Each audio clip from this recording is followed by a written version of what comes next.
মানুষ মানুষের কথাকে ওজন বাড়ানোর জন্য কসম করে, এটা মানুষের স্বভাব। কিন্তু আল্লাহ তাআলা কিন্তু আল্লাহর কথাকে মানুষকে বিশ্বাস করানোর জন্য কসম করেন নাই। আল্লাহর কথা কসম করে বিশ্বাস করানোর দরকার নাই। কালামুল মুলুকি মুলুকুল কালাম, আল্লাহর কথা কসমওয়ালাটা যেমন কসম সারাটাও তেমন।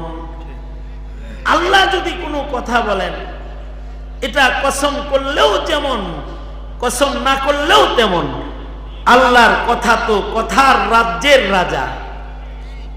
ওমান আসদাকু মিনাল্লাহি কিলা, আর আল্লাহর চেয়ে সত্যবাদী আর কে আছে যে তার কথা কসম করে কাউকে বিশ্বাস করাইতে হবে?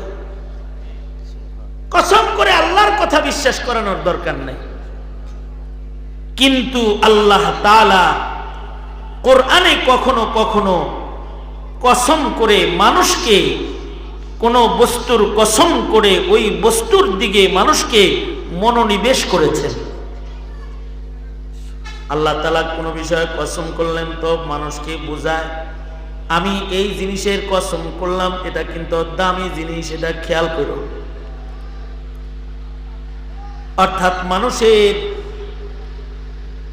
দৃষ্টি আকর্ষণের জন্য আল্লাহ তাআলা কখনো কখনো বস্তুর কসম করেছেন। অর্থাৎ মানুষকে কসমকৃত বস্তুটার যত্ন নেওয়ার জন্য আল্লাহ তাআলা কসম করে ওই বস্তুটাকে আল্লাহ বান্দার সামনে গুরুত্ব সহকারে পেশ করেছেন।